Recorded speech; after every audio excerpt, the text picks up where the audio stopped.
Hello YouTubers, today's video is going to be something a little bit different. I'm going to be installing a second battery and a dual battery switch on my pontoon boat, which is nothing more than a RV on water. Now some of the tools that I've used, or the basic tools that I used, were for one thing liquid tape. I've got black electrical tape. I've got a 1-inch hole saw. This is a 9/64 drill bit. And then this one is going to be, this is a 9/64 drill bit. And this one is the 5/16 drill bit. Also have a common, well, not a common, but a Phillips head screwdriver. Large point for my case.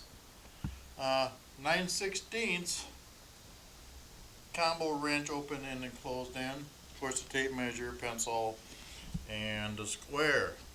Not to mention my cordless drill. Another thing that I've had is also some antioxidant guard or compound to put for electrical. Now the parts that I'm using, I've got two 2.5-inch conduit washers. I have a 2.5-inch, it's a 1.5-inch terminal adapter plus a terminal nut. Okay, that's a 1/4 by about 1 inch long combo head, basically a Phillips head screwdriver, 4 1/4-inch USS flat washers. Also, to mount the switch, I also have 1/4, and this is probably about 1.5 combo panhead machine screw. One thing you can see on this right now, just the backs of them, and this is a T-nut. I've got 4 of those. I've got one on this side, on the front side, that are pounded in, and what I use those for is that's where these 1/4 screws or mounting screws are going to go. Then on the other side, I've got the same size, and these are 1/4 T-nuts as well, and those are pounded in on the back side, and that's for the mounting screws to mount on my switch. Another item that's not mentioned, or that I haven't really shown yet, and these are going to be, those are about a 1/2 inch diameter by 1/4 inch inside diameter of a spacer, just a polyurethane or nylon spacer, and I use that to keep any of the metal that's on these, if they ever get exposed, from the back of my panel that I'm going to be mounting it to in my on the pontoon boat. The black stuff that I've got all over, what this all is the electrical tape. This is nice stuff. I use this primarily when you put it over the end of a fitting. It actually kind of protects it from, or waterproofs it, kind of protects it from shorting out. I also use it as a sealer and a mounting adhesive for my spacers. The plywood is 1/2 inch thick marine grade plywood. This is just a rough piece that I had, some scrap. I trimmed it down to be, for my purposes, 9 inches wide by 15 inches long. This fits right into the space where I'm going to be mounting it on the inside compartment of my pontoon boat. And then this hole here that I drilled out, that's going to be for my cables to go through and connect to the batteries, which are on the other side. Some people call these just a standard battery switch or Perkle switch. This one happens to be made by Blue Sea. Perkle is actually a brand name. But what this does for you is you can hook up your batteries, and you can have more than one battery on it. You can have the off position, that's for one battery or your main battery. This is battery number 2. And then you can have both batteries hooked up to it. That would be if you want to charge both batteries at the same time when you're running. What I plan on doing is having it on the single battery when I'm basically just running the motor, and that just kind of recharges it.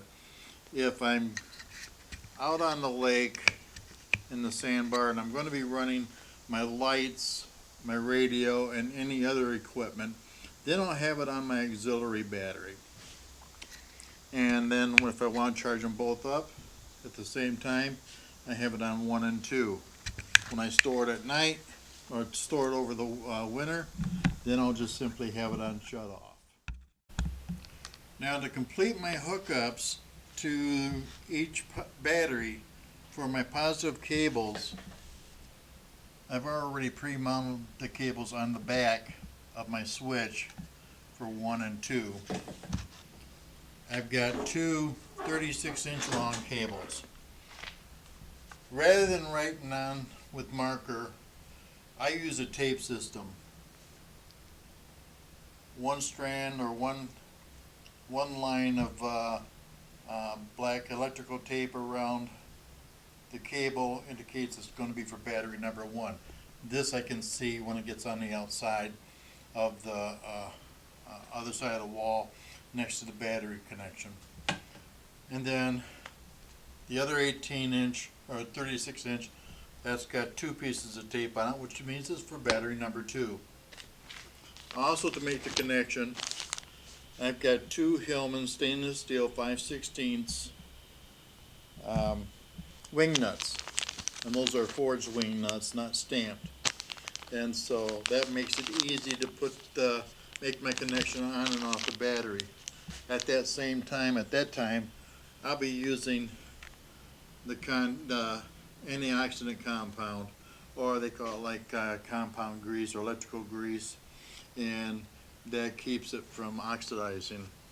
And then to connect the 2 batteries together for the negative, I've got an 18-inch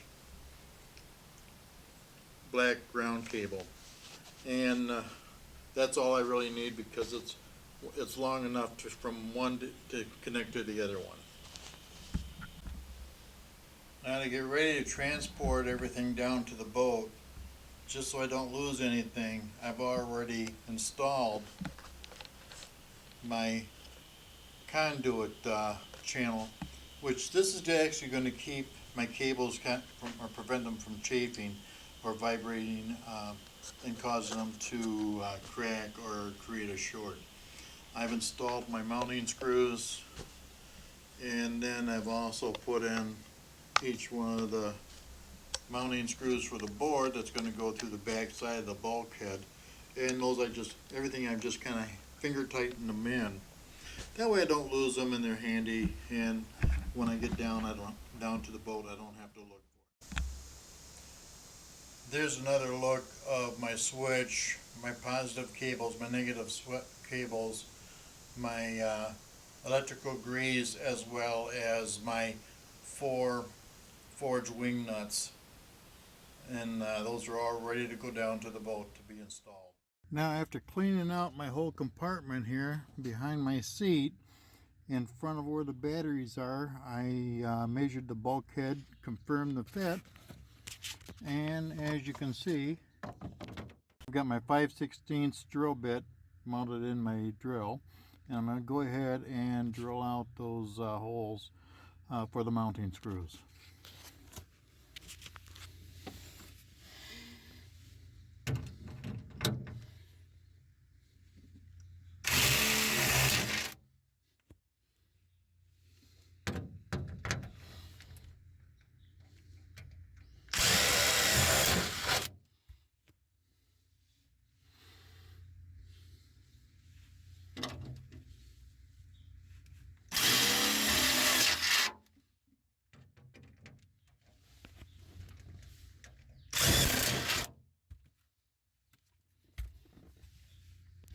Now my holes are all pre-drilled and I'm ready to mount the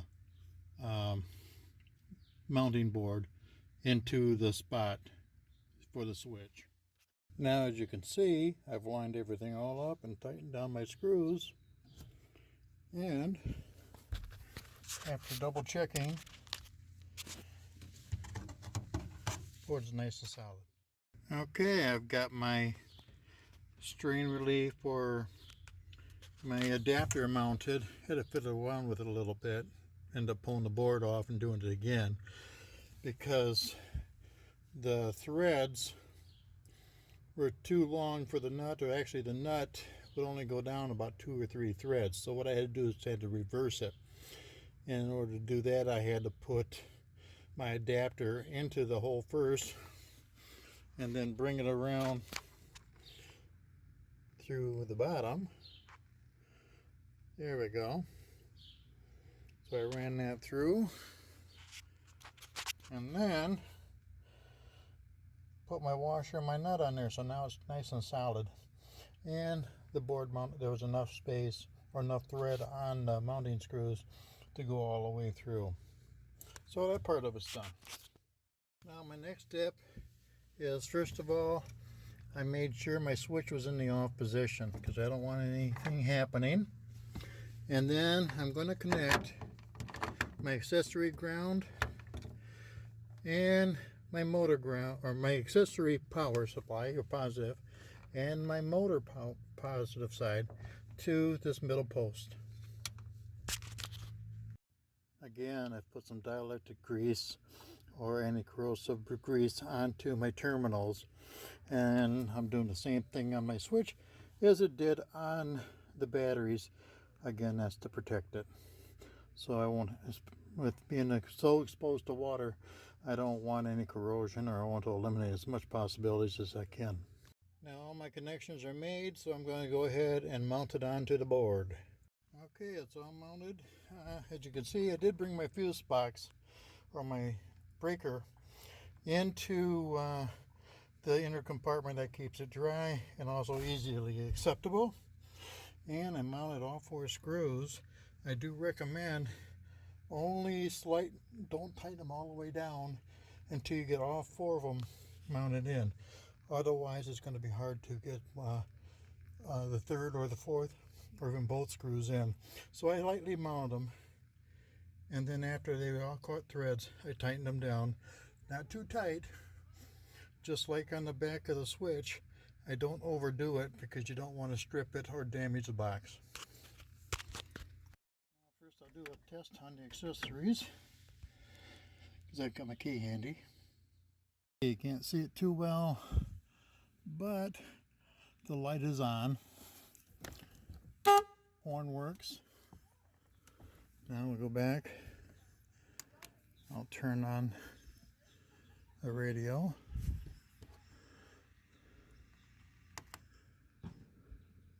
It's about as American as you can get. He was born in the Oklahoma. Radio's working fine.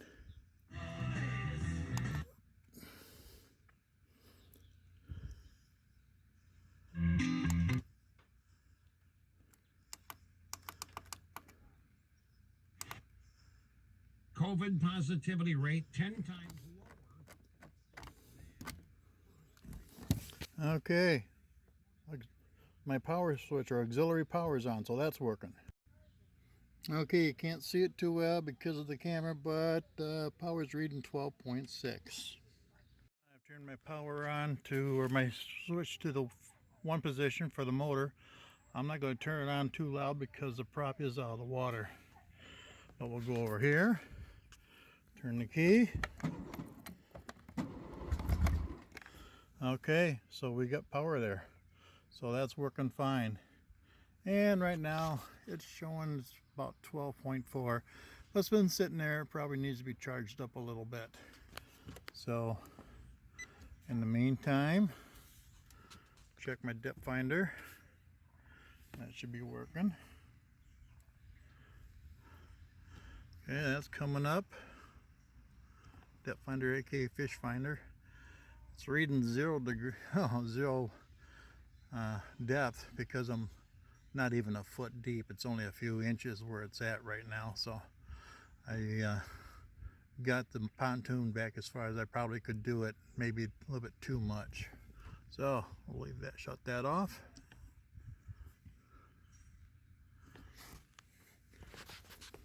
Let's check the battery again, or the radio.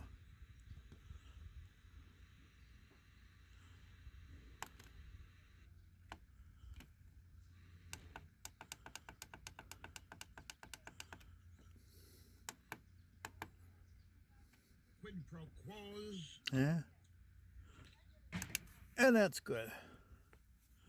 So we'll shut that off. So it looks like everything is a success. Okay, the back is all set. Got everything all buttoned up, nice and neat. Here's my wire guide or adapter, which I turned into a wired guide. That's going to protect my cables. Everything's all nice and neat and everything's working good. I hope you found the installation of this dual battery switch helpful. And if you like this video, please hit the thumbs up. If you haven't already, please subscribe. And most of all, thanks for watching.